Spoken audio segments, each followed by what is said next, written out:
Salom everyone, म ड्यानियङ तपाईँहरूलाई restoration of 10 मा स्वागत गर्छु। संसार अन्त्यतिर लम्किँदै गर्दाखेरि परमेश्वरको मण्डली चाहिँ आफ्नो पुनर्स्थापनातिर लम्किरहेको छ।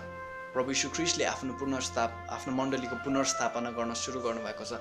मण्डली पुनर्स्थापना हुने काम धमाधम भइरहेको छ अनि प्राचीन अगमवक्ताहरूद्वारा भनिएको कुराहरू मण्डलीमा पुरा हुन गइरहेको छ अनि हाम्रो ख्रीष्ट येशू आउनुहुने दिन नजिकै छ।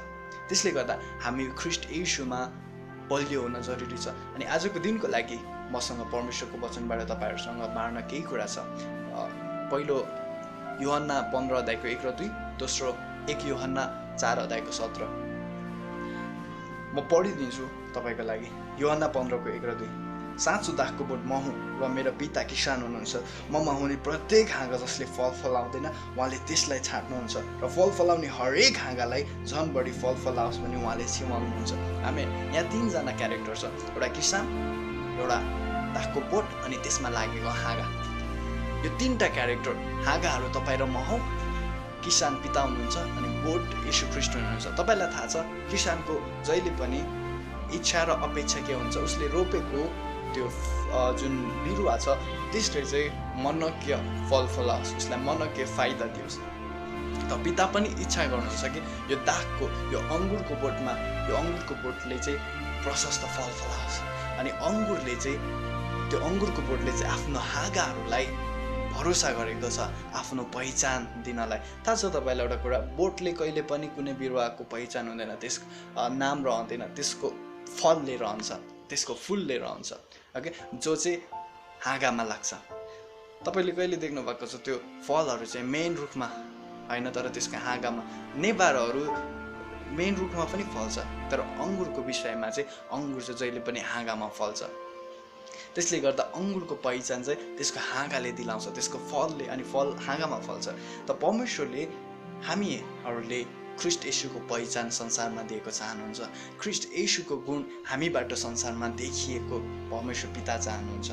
अब ख्रीष्ट येशूको गुण हामीमा आउनु चाहिँ गाह्रो कुरा हैन, धेरैजनालाई यो गाह्रो लाग्छ। अब ख्रीष्ट येशूको गुण के हो? ख्रीष्ट येशूमा 9वटा आत्माको फलहरू थिए, 9वटा आत्माको वरदानहरू थिए। उहाँमा पूर्णता थियो क्या, अनि त्यो पूर्णता चाहिँ परमेश्वरले हामीबाट संसारलाई देखाउन चाहनुहुन्छ। जब संसारले एउटा हाँगालाई देख्छ, त्यो हाँगामा फलेको फललाई देख्छ, उसले भन्छ ए यो त अङ्गुरको रुख रहेछ। जब तपाईँ र म मण्डली, तपाईँ र मेरो सङ्गति ख्रीष्ट येशूको फलले लटरम्म भएको देख्छ, तब संसारले भनेछ ओ यिनीहरू त परमेश्वरको मानिसहरू रहेछन्, यिनीहरू त दागको हाँगाहरू रहेछन्, यिनीहरू त ख्रीष्टको हाँगाहरू रहेछन्। त त्यसो भनिनका लागि एकदम सजिलो तरिका छ। 1 यूहन्ना 4 को 17। विश्वास गर्नुहोस्, प्रेम यसैमा सिद्ध हुन्छ ताकि हामी न्यायको दिनमा खडा हुन सकौँ। उहाँ जस्तो हुनुहुन्छ यस संसारमा, हामी त्यस्तै छौँ। यहाँनिर तपाईँले शब्दहरू याद गर्नुहोस् है।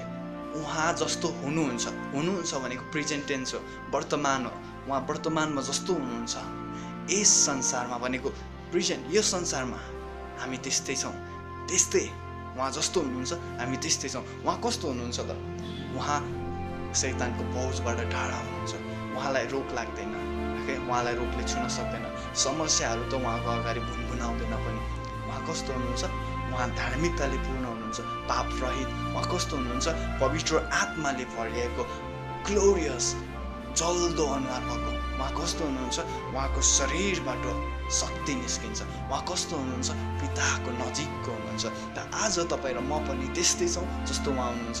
अझ यदि उहाँको बारेमा भन्ने हो भने त हैन, दिनै काफी छैन, एउटा पुरै दिन हैन, वर्षौँसम्म पनि येशूको बारेमा व्याख्या गर्ने हो भने हामी सक्दैनौँ। तर तपाईँले बुझ्नुहोस् कि उहाँ जस्तो हुनुहुन्छ यस संसारमा तपाईँ त्यस्तै हुनुहुन्छ। त दागको बोटमा जे छ त्यही हाँगामा बन्छ। हाँगाले फल फलाउनु गाह्रो छैन। हाँगाले केवल दागको बोटले दिएको त्यो खनिज, दागको बोटले दिएको त्यो पानी, त्यो हुन्छ नि भिटामिनहरूलाई चाहिँ लिनु पर्यो क्या। अनि जसै उसले लिन्छ, उसले के गर्नु पर्दैन, उसको छेउछेउबाट फुल फुल्न थाल्छ अनि त्यो फुलबाट फल लाग्न थाल्छ हामीले गर्ने केही छैन, हामीले केवल ख्रीष्ट येशूको वचनलाई विश्वास गरौँ। उहाँ जस्तो हुनुहुन्छ हामी यस संसारमा त्यस्तै छौँ अनि उहाँको त्यो वरदानहरू हामीबाट बहन्छ। उहाँलाई भन्नुहोस् तपाईँ दागको बोट हो, म हाँगा हुँ, तपाईँमा भएको बुद्धि ममा बहन्छ, तपाईँमा भएको शक्ति ममा बहन्छ, तपाईँमा भएको त्यो चङ्गाइ र स्वास्थ्य ममा बहन्छ, तपाईँमा भएको त्यो धार्मिकता ममा बहन्छ, तपाईँमा भएको त्यो आत्मा ममा बहन्छ, तपाईँमा भएको अभिषेक ममा बहन्छ अनि हाम्रो सङ्गति प्रभु परमेश्वर पितालाई मनपर्ने हुनेछ। उहाँले छिवाल्नु हुनेछ, छाड्नु हुँदैन हामीलाई। उहाँले हामीलाई छिवालेर अझ त्यो फललाई देखिने बनाउनु हुनेछ।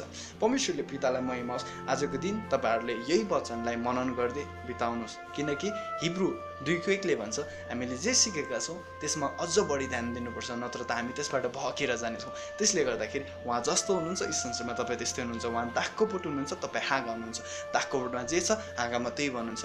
दागको बोटमा बुद्धि छ, त्यही बुद्धि हाँगामा पनि बहन्छ। त्यसले गर्दा प्रियहरू आनन्दसँग आजको दिन कटाउनुहोस्, किनकि परमेश्वर तपाईँसँग प्रसन्न हुनुहुन्छ। परमेश्वर तपाईँको जीवनमा नयाँ काम गर्न इच्छा गर्नुहुन्छ। उहाँलाई यो एकदम मनपर्छ। एउटा गोप्य कुरा बताउँछु है तपाईँहरूलाई। परमेश्वरलाई चाहिँ तपाईँ र मबाट हुन्छ नि त्यो धन्यवाद, त्यो भेटीहरू लिन भन्दा पनि ज्यादा तपाईँ र मेरो खाँचोहरू पूर्ति गर्न उहाँलाई मजा लाग्छ। जब तपाईँ भरिएको हुन्छ नि तपाईँलाई दिन मजा लाग्छ कि, तर गरिब व्यक्तिलाई चाहिँ लिन मजा लाग्छ, धनी मान्छेलाई दिन मजा लाग्छ। परमेश्वर गरिब हुनुहुन्न, परमेश्वर धनी हुनुहुन्छ। परमेश्वर तपाईँलाई दिन उहाँलाई मजा लाग्छ। परमेश्वरको खुसी चाहनुहुन्छ भने परमेश्वरबाट लिनुहोस्, लिकै गरिदिनुहोस् अनि परमेश्वर खुसी हुनुहुन्छ। उहाँबाट त्यो आनन्द, त्यो मुक्ति, त्यो खुसी, त्यो अभिषेक, त्यो आत्मालाई लिनुहोस्, त्यो आशिषलाई लिनुहोस् अनि उहाँ खुसी हुनुहुन्छ। परमेश्वर तपाईँहरूलाई सबैलाई आफ्नो अनुग्रहमा बचाइराख्नुहुनेछ अनि हरेक बिहानी तपाईँका लागि परमेश्वरको अनुग्रह नयाँ हुनेछ। आमेन। सबैलाई जय मसीह, सालोम, सबै स्वस्थ रहनुहोस् येशू ख्रीष्टको नाम। आमेन।